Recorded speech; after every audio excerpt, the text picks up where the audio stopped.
एक टाइम था जब इन एक्टर्स का नाम ही काफी था।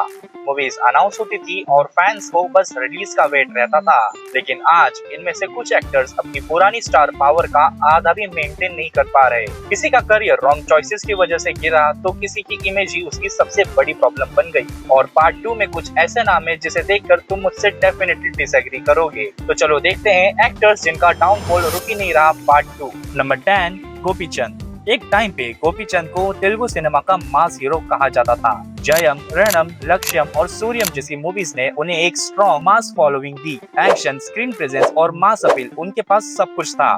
लेकिन फिर धीरे धीरे उनका विनिंग फॉर्मूला काम करना कम हो गया। ऑक्सीजन, चाणक्य, सिटी मार और पक्का कमर्शियल, इन मूवीज ने वो लेवल का इम्पैक्ट नहीं दिया जिसकी उनके करियर को जरूरत थी। और प्रॉब्लम ये है कि गोपीचंद अभी भी वही मास हीरो इमेज कैरी करते हैं, लेकिन ऑडियंस अब उसमें वो पुराना एक्साइटमेंट फील नहीं कर पाती। नंबर 9, बेलमकोंडा श्रीनिवास।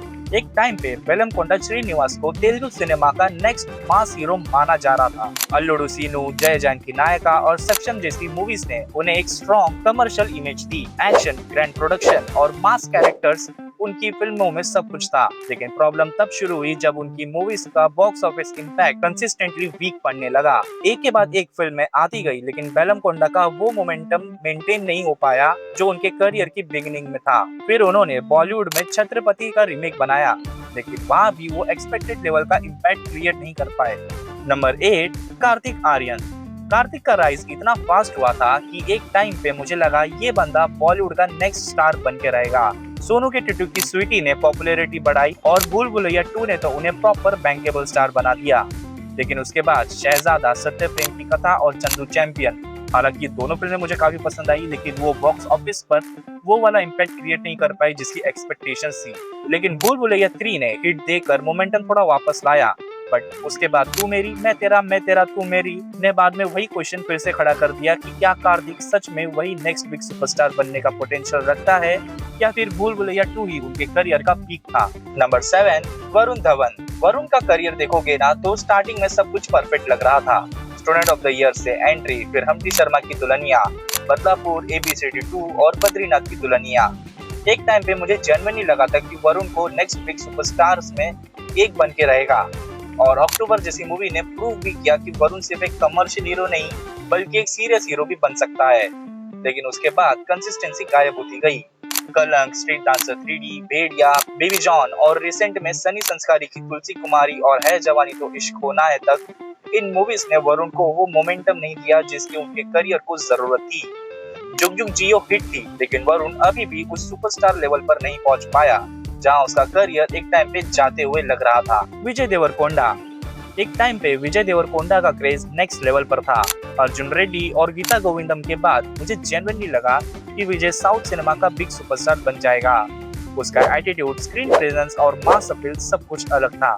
लेकिन फिर प्रॉब्लम तब शुरू हुई जब Dear Comrade, World Famous Lover और लाइगर, इन मूवीज ने वो लेवल का इम्पैक्ट नहीं दिया जिसकी एक्सपेक्टेशंस विजय से होने लगी थी। खुशी और द फैमिली स्टार के बाद भी सिचुएशन कुछ ज्यादा इम्प्रूव नहीं हुई। अगर देखने जाओगे तो विजय का डाउनफॉल भी कुछ सडन नहीं है बाकियों जैसा, लेकिन इसका कमबैक करना बहुत जरूरी है because he has the potential to become biggest pan India star. Number 5, Rajkummar Rao. Rajkummar Rao का केस थोड़ा अलग है क्योंकि ये उन एक्टर्स में से हैं जिसके टैलेंट पर कभी सवाल नहीं उठाया गया। स्त्री, न्यूटन, बरेली की बर्फी, ट्रैप्ड और शाहिद, राजकुमार ने बार बार प्रूव किया कि वो ऑलमोस्ट किसी भी कैरेक्टर को कैरी कर सकते हैं। लेकिन प्रॉब्लम तब शुरू हुई जब उनकी मूवीज का बॉक्स ऑफिस इम्पैक्ट उनके टैलेंट के लेवल तक नहीं पहुंच पाया। जजमेंटल है क्या, made in China, hit the first case और भीड़, इन फिल्म्स ने वो कमर्शियल मोमेंटम नहीं दिया जिसकी एक्सपेक्टेशंस उनसे थी।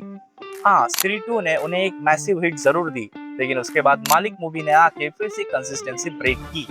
और अब आई होप कि उनकी जो नेक्स्ट फिल्म आ रही है उससे उनका एक कमबैक हो जाए। नंबर 4, शाहिद कपूर।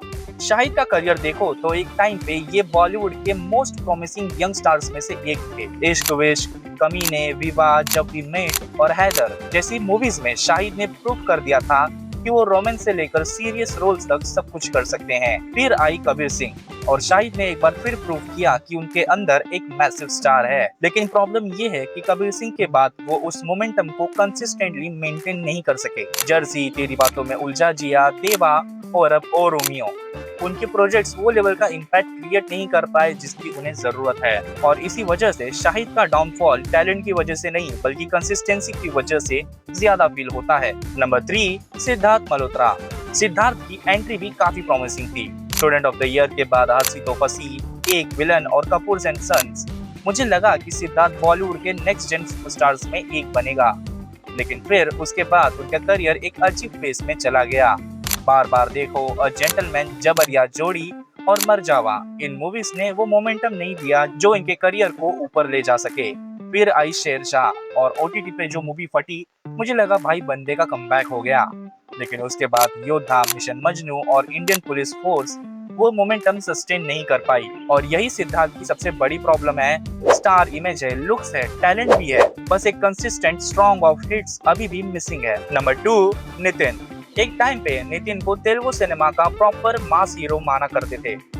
जयम से जो क्रेज मिला, उसके बाद दिल, साई और इश्क जैसे प्रोजेक्ट्स ने उनकी पॉपुलैरिटी को और स्ट्रॉन्ग किया, लेकिन फिर उसके बाद करियर एकदम डाउनहिल चला गया, क्योंकि एक के बाद एक मूवीज आती चली गई, लेकिन नितिन का वो पुराना बॉक्स ऑफिस मोमेंटम वापस नहीं आ पाया। फिर भीष्मा ने हिट देकर ये तो दिखाया कि शायद उनका कमबैक हो गया है, लेकिन उसके बाद भी कंसिस्टेंसी नहीं आ पाई। और प्रॉब्लम ये है कि नितिन के पास अभी भी मास हीरो वाली इमेज है, लेकिन उनकी रिसेंट मूवीज वो एक्साइटमेंट क्रिएट नहीं कर पा रही जो उनके करियर को पीक पे ले जाने के लिए जरूरी है। नंबर 1, विद्युत जम्वाल। विद्युत जम्वाल का केस ऑनेस्टली सबसे इंटरेस्टिंग है, क्योंकि टैलेंट की बात करें तो एक्शन के मामले में विद्युत किसी से कम नहीं। फोर्स, कमांडो, कमांडो 2 और जंगली जैसी फिल्मों में उन्होंने एक्शन स्टार के रूप में अपने आप को प्रेजेंट किया, और इवन ऑडियंस ने उन्हें पसंद भी किया। उनकी फाइटिंग स्किल्स, स्टंट्स और स्क्रीन प्रेजेंस सब कुछ नेक्स्ट लेवल था, लेकिन प्रॉब्लम ये हुई कि उनका टैलेंट बॉक्स ऑफिस सक्सेस में कन्वर्ट नहीं हो पाया। खुदा हाफिज, IB 71 और क्रैक, इन प्रोजेक्ट्स के बाद भी वो मोमेंटम नहीं बन सका जिसकी उनसे एक्सपेक्टेशंस थी। और सबसे फ्रस्ट्रेटिंग पार्ट, विद्युत के पास एक्शन हीरो बनने का पूरा पोटेंशियल है, लेकिन बॉलीवुड कंसिस्टेंटली उन्हें कभी भी वो प्रोजेक्ट्स नहीं देता जिससे वो अपने आप को बॉक्स ऑफिस पर प्रूव कर सके। इसके लिए उनका डाउनफॉल टैलेंट की वजह से नहीं बल्कि टैलेंट को सही प्लेटफॉर्म और कंसिस्टेंट सक्सेस ना मिलने की वजह से ज्यादा फील होता है। तो ये थे वो एक्टर्स जिनका करियर एक टाइम पे टॉप पर था, लेकिन आज उनका डाउनफॉल रुकने का नाम ही नहीं ले रहा। तो अब आप बताओ, इनमें से किस एक्टर का कमबैक सबसे ज्यादा पॉसिबल है? और अगर पार्ट 2 पसंद आया हो तो वीडियो को लाइक कर देना, चैनल को सब्सक्राइब कर देना। ऐसे टॉपिक्स पसंद हो तो मिलता हूँ नेक्स्ट वीडियो में। Till then take care, bye bye.